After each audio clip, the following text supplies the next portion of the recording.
Today, I'm sharing my top tips to help you break free from financial anxiety once and for all. If you ever felt that knot in your stomach when you have to check your bank account, or you just dread talking about finances so much that you avoid it, this video is for you. I know the common belief is that more money is the cure for all our money stress. We all think if I made more money, all my financial problems would disappear, which is why we see so many videos of how to make $1 million or this is your six-figure side hustle. And these videos get tons of views because we all have that desire to make our anxiety go away with a bigger amount. Here's the truth. More money alone won't fix your financial anxiety. In fact, if you never address the root cause, it can make things even worse. If you know what I'm talking about, hit that like and subscribe button. This helps me know what's resonating with you and what you want to hear more of. So thanks for your support. Let's get into it. The first step is to track your spending. I know you hate budgeting or tracking, but the reality of it is you can only avoid it for so long until it catches up with you. If you grew up in an immigrant family like I did, talking about money was considered taboo and off limits, especially as a girl. So many of us women have this, I'm not good with math or I'm not good with numbers story. And it's because we've been conditioned to focus on other things like being nice or being a caretaker. For little girls growing up, there was never an emphasis on making money, managing money, or even growing your money. And now, as adult women, some of this narrative has now transformed into a fear or guilt around wanting money or wanting more in life. Since we were conditioned this way, of course, we don't want to look at it or think about it. It's much easier to ignore the numbers until one day you can't. So we're going to stop running from the numbers. For the next 30 days, I want you to track every single penny you spend. I know it's tedious, but do this one time and you won't regret it. This isn't about judging yourself. It's about bringing awareness once and for all and knowing where your money is actually going. We can't fix something if we don't know what's broken. We used to believe that talking about money wasn't for us. As kids, we were used to being the passenger in our parents' car. And maybe when you got married, now you're just the passenger in your partner's car.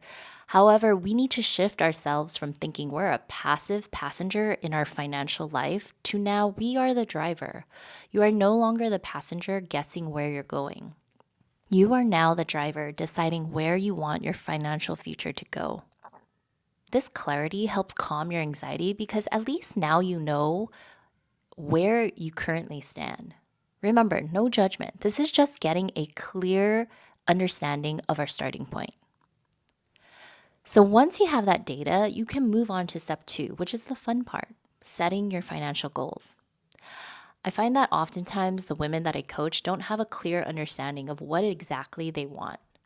It's often a vague idea of to be happy or to feel comfortable, to not stress. But what does that mean exactly?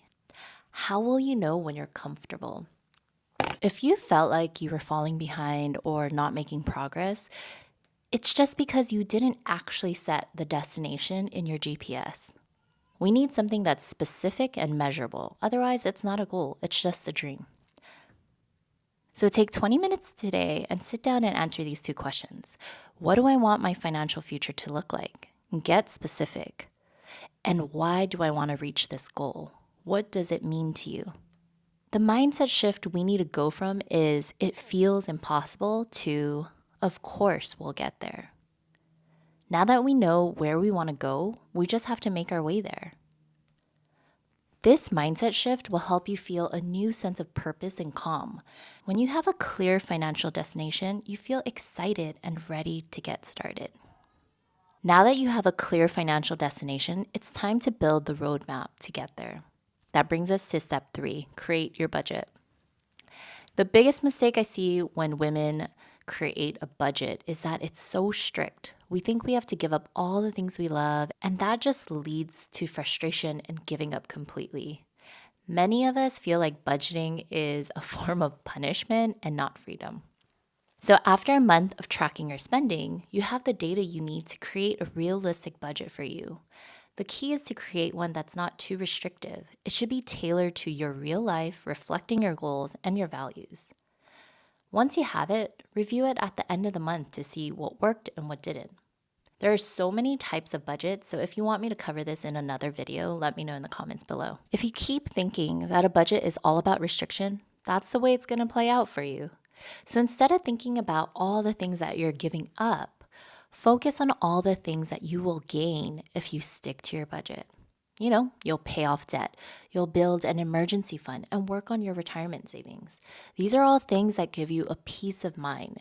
Instead of feeling constantly trapped by your budget, gently remind yourself that a budget is a plan to get you from point A to point B. Instead of your hard-earned dollars disappearing, now you're giving each dollar a specific job to do. By creating and sticking to a budget, it's ultimately creating this new belief in your new identity. Now you identify as someone who's financially savvy and good with money. Now with your new budget, you'll know exactly what you can spend, save, and invest, which reduces the constant underlying money stress. You'll reduce your decision fatigue since you know exactly where and what your money should be doing for you each and every month. So now that you have a plan in place for your future spending, it's time to tackle the one thing that holds so many of us back: debt. Debt can feel incredibly shameful and overwhelming, especially for women who are often expected to be responsible and to never make mistakes. So when you feel ashamed or embarrassed by debt, of course, it makes sense that you don't want to look at it or deal with it. We tend to avoid looking at the debt because we already feel like, what's the point? And so the debt cycle continues. Whether it's a credit card, student loan, or a car payment, it's time to face it. So look at all of your debts, write it down and the interest rates, and decide on a strategy. You can either use the snowball method, where you pay off the smallest debt first, or the avalanche method, where you tackle the highest interest rate first. The key is to pick one and start. This practice transforms your mindset from a feeling of shame and being weighed down by debt to feeling empowered as you actively work to eliminate it. You are no longer running from your problem, you are confronting it head on. This helps you shift into your future financially responsible self. You are taking accountability for your past purchases, and now you're ready to move forward with a clean slate. The benefit is a sense of accomplishment and momentum.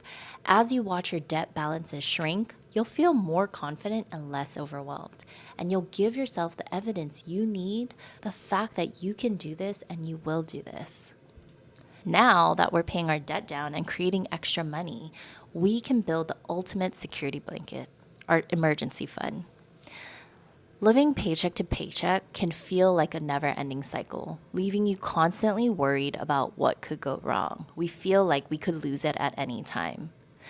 Many of us feel like, what's the difference? Like, I can't save that much, so who cares? It's not going to make a difference. But the thing is, start small. Commit to saving a certain amount each month, even if it's $25. The goal eventually is to create an emergency fund that covers 3 to 6 months of your expenses. Think of this as your financial security blanket. This step is crucial as it shifts your mindset from living in constant worry and being reactive to being proactive and creating your sense of security. You are no longer at the mercy of unexpected events. Your financial anxiety will significantly decrease when you know a broken pipe or a surprise bill won't send you into a spiral. Now that you've put the work in on the numbers side, let's talk about the most important part of this entire framework. This brings us to step 6, financial gratitude.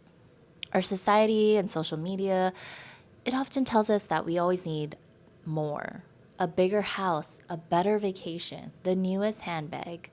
This constant wanting can lead to financial anxiety and poor money habits because we feel like we're never enough. So I want you to start by ending each day by writing down 3 things related to your money or financial situation that you're grateful for. It can be something as simple as, I'm grateful for a roof over my head, or I'm grateful that I could afford my favorite cup of coffee today, or I'm grateful that my planning is allowing me to go on this vacation next week. This constant practice moves your mindset from one of scarcity and wanting to one of abundance and appreciation. It brings you into the present moment and helps you focus on what you can control right now. The benefit is an immediate sense of calm. When you are conscious of all the things that you do have, it curbs the impulse to look elsewhere for more and helps you feel more content with your current situation. This is important because when you are coming from a place of abundance, you will make such different choices. So, with the right approach and a powerful new mindset, financial anxiety is a manageable problem. You can break free from the cycle of debt and uncertainty. Remember, it's not about being perfect, it's about making progress, taking control, and living the life you deserve. If this video resonated with you, hit that like and subscribe button for more tips on how to build wealth and overcome money stress. And I want to hear from you. What's one thing that you're going to do this week to start managing your financial anxiety? Share it in the comments below. And if you want to learn from my mistakes, watch this next video that pops up here.